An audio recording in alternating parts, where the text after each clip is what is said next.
Multifamily Mindset Podcast. Think bigger. Hey, everybody. Welcome to the MFM Podcast here on a Thursday episode with me, Dallas Pruitt. And we had the wonderful privilege of hearing from two great men this past week. One you hear from regularly in Zack, Rucker, but the other is Andrew Suarez, and he is and has always been an amazing human with high character, as you can tell from his episode. I actually had the privilege of being able to connect with him a few years ago. Seems like it was yesterday, out in Disneyland. He doesn't live far, at the time didn't live far from Disneyland Resort out there in California. I was there with my kids and my wife. I had done a Mindset Monthly, which is a mental performance focused coaching call that we do at the beginning of each month as part of the mentorship. And after the call, he was like, "Hey man, I live close by. We should connect." And I was so pumped. We were going to do a workout or do something. And I came down with a horrible sickness the night prior, woke up, texted him, and he was so kind and gracious to excuse me in having to cancel plans. But from that day on, I have been thoroughly impressed with who Andrew is. Not to mention he does great work in the multifamily space, but he is an amazing person. And surrounding yourself with people like Andrew and his partner Cindy Harding is in your best interest as an operator, as an investor, and as just an overall person. So it was just super wonderful to hear his story and some of the things that he had to share this past week. And I wanted to extract as much as I possibly could from that interview. So in typical style, in typical form, we're going to dive into the mindset side, the performance side of becoming your best in this business. And I wanted to share the quote, or just reframe or re-reference really the quote that he shared from Kobe Bryant when he said he came into this journey of multifamily investing and syndication. He said, Kobe, when he committed to his craft, when he committed to his goals, he would constantly come back and say things like, "I made the practice schedule. I signed the contract. I set this up. I'm committed." And I think that that's just a constant reminder for all of us looking to really find success, because like Andrew said, it's not easy. This path of entrepreneurship, this path of becoming a great person in the world of business, becoming a syndicator who doesn't just do a deal but makes a living and does this long term. It's not an easy path. It's not something you get stronger, you get better, but it's never easy. It's not easy to will these things forward. And that's why it's, again, important to surround yourself with great people like Andrew and Cindy. But I wanted to really hone in on, and really kind of the whole episode today is going to encompass or surround itself, focus in on mental flexibility, because Andrew shared his journey and his path and how it hasn't worked out perfectly how he had planned, and how he has pivoted. He's had to make some pivots. And it made me think about one of the most important skill sets that I think every single entrepreneur or budding entrepreneur has to have, should acquire, and should continue to build on. And that is mental flexibility. And I don't think it's just a skill set that entrepreneurs need. I think any driven, busy professional who is also a parent wanting to do great work with their kids in their home and just is balancing a lot of different things and wants to do great work in all of them. I believe that mental flexibility is literally one of the most important skill sets that you can acquire. And I loved how he referenced God's plan and how God had other plans for him, and his willingness to pay attention to his will and then pivot in the process has made all the difference. Now, at the Multifamily Mindset, majority of us are Christians, but it's just the belief in a higher power, that there is something bigger at work than just yourself, and then your willingness to be able to listen to those promptings, to see those details, and then have the courage to pivot and continue forging forward with the same goal. It's a powerful process that I am committed to because I have seen it make all the difference in my own personal and professional pursuits. So my whole point with today's episode is I don't want anybody ever to be afraid to adjust in their journey. The goal remains the same, but you cannot predict all of the adversity, challenges, and situations that you will face throughout your process in achieving that goal. And mental flexibility is absolutely an unlock for you as the doer to be able to really and eventually accomplish this great work that you've set out to accomplish. And again, it's a process. And so adjusting, learning, seeking, choosing, these are all action verbs that you must enact. They are things that you must take part in. These are decisions you must make. And I want everybody to understand that whenever that negative thought, that fearful thought trickles in of I'm an object being acted upon, just remind yourself of today's episode that you are actually an agent of change. You are not an object to be acted upon. You are an agent to act upon life, to act upon business, to act upon the problems that you face, to act upon the adversity that comes your way. And one of the best ways to become a better agent of change is to increase your mental flexibility. And so today what I wanted to do is give you a number of different strategies. It looks like about 7 or 8 total is what I've summarized here of how you can increase your mental flexibility. That is the goal today with today's episode, is to help weaponize you, empower you with these 7 to 8 different strategies that will help you to increase your mental flexibility, help you become a better problem solver, help you become a better creator, a better builder. And again, these things transcend just business, but I want you to take these in the context of how they can amplify and help you do better in your commitments you've made in multifamily.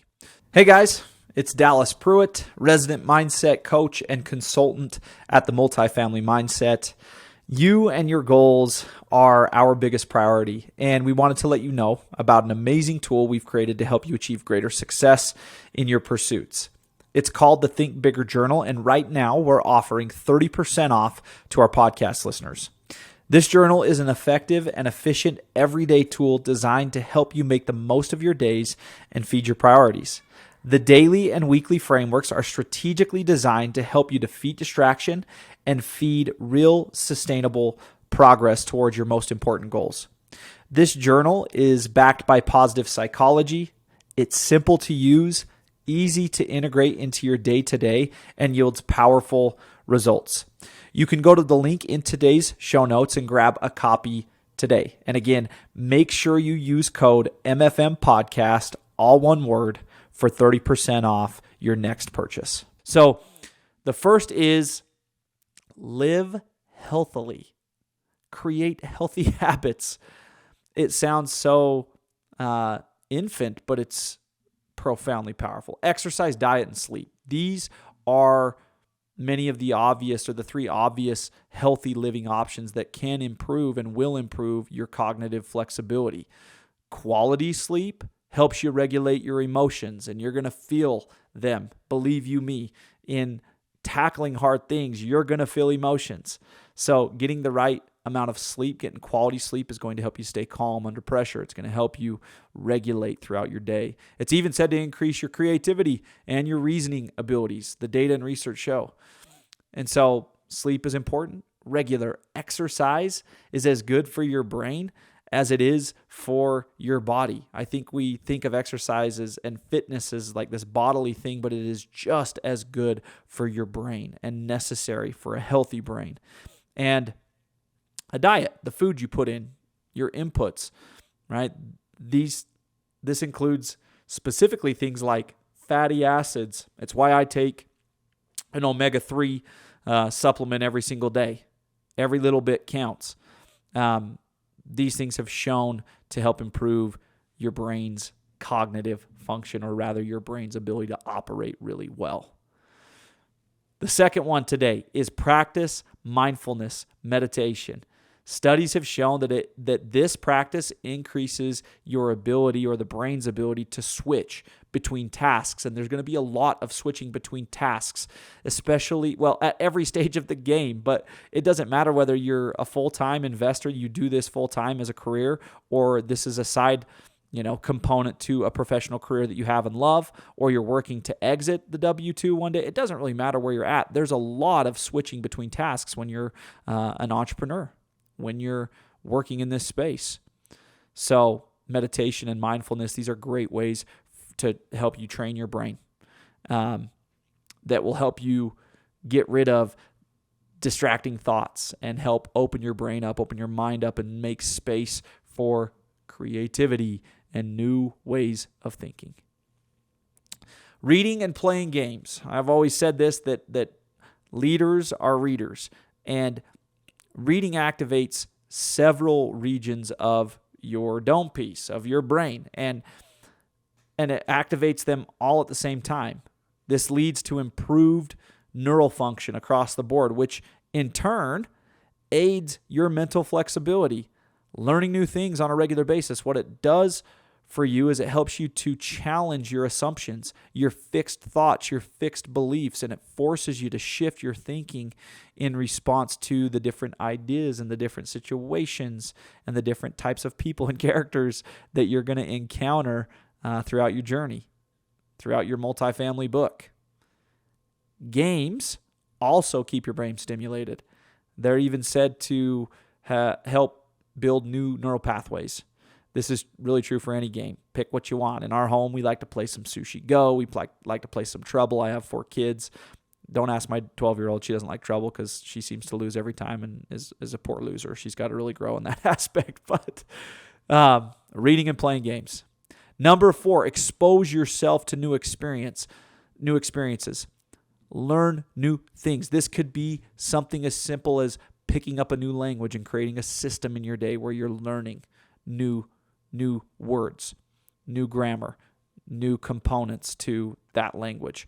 This could be you could be learning a new piece of technology that you're going to use in your business, something like Canva or Asana or Slack or whatever else it may be, and really just staying in that sweet spot of staying curious, experimenting when things intrigue you, when things are applicable to challenges that you faced, and then taking some risks, strategic risks, seeking out new experiences, stretching your mind, and makes you do something that makes you do and think about things differently, not staying the same. Staying the same in entrepreneurship is death. That is death. Number 5. Giving your brain a break. This is something that you should do every single day. You must understand that it does have a shelf life every day. Like, you can't just continue to go without any ramifications or consequences. Your brain needs downtime to function properly. So allow yourself the time to just be, to zone out, to sit in the park down the street by yourself, lay on the grass, look at the clouds, whatever it is. And paradoxically, perhaps, this can also improve your cognitive flexibility. If you allow your mind to just simply wander, you might, and it's very probable that you will stumble upon great new ideas and new ways of looking at things. In fact, oftentimes those are the times when that actually happens most or best. The next one is develop your emotional intelligence. We've got 3 more. I'm going to rapid fire here so we can keep this thing under 20 minutes. Emotional intelligence is your ability to identify your own emotions or the emotions of other people, and then harness and apply them to tasks and to regulate and manage those emotions. It is such a needed skill in the home and the workspace this day and age. If you are able to put yourself in other people's shoes and connect, This will help you understand and take into account the viewpoints of other people, all these different characters you're going to meet and work with. And remember, cognitive flexibility means being open to listening to them and taking into account their different perspectives and ways of doing things. It's very easy to dismiss other people in general who appear to be a pain in the neck or brash or abrasive or aggressive or whatever it might be. But challenge yourself to identify the strengths, the skills, and the perspective that each unique person brings to the table. And you're going to meet a lot of different characters in this industry. Engaging with people with these different views, different ways of doing things, it allows your brain to stay open and inspires you to think in new and different ways, thus becoming more mentally flexible. Change your habits. The last two, change your habits. Shake up your everyday routine. Take a different route to work. Swap desks with someone else. You could even change your working environment entirely for a day. Work out in the back. If you work from home, work in the backyard, out under the veranda, or go to the basement or something. For example, when you have to solve you could even dive it even further. When you have to solve a problem, something that I do to mix things up is I'll go out front and I'll pull weeds when I'm on an important call. It's crazy how even the smallest change can help build and strengthen new pathways in your mind, in your brain. And then the last one is limit distractions. Your phone constantly pinging, buzzing, ringing with notifications, it is sure to redirect your attention and thoughts away from what you are currently doing. Interruptions are deadly to cognitive flexibility. They don't allow you to remain focused on one single action and see it through to completion before you move on to something else. It's a huge problem. It's a dilemma. It's why we've created some of the systems that we have here at the Multifamily Mindset so that you can defeat distraction and again, increase or enhance your mental flexibility. That's really the gist today, my friends. All of those tactics and strategies that we just went through, all, I think 1, 2, 3, 4, 5, 6, 7, 8 of them, these things, creating a system in your life, simple things. It doesn't have to be rocket science. It can be something very basic, very simple, but delivered on consistently. All of these things added up will help you to increase your mental flexibility, which again, I would argue in entrepreneurship is one of the most powerful tools or skill sets you can gain that will increase your progress, your productivity, your ability to solve problems, and ultimately grow. Unlock the levels of growth that you know you're capable of. So take these things, put them to practice, use them. Andrew, thank you so much for the inspiration with your interview this past week and for everything that you shared here with the community. Super grateful for everyone here on the podcast. And please continue to rate, review the show, reach out with questions and requests. We're looking to build better in light of you and your goals. Thanks as always for being here, and we will see you guys here on the show next time. Multifamily Mindset Podcast. Think bigger.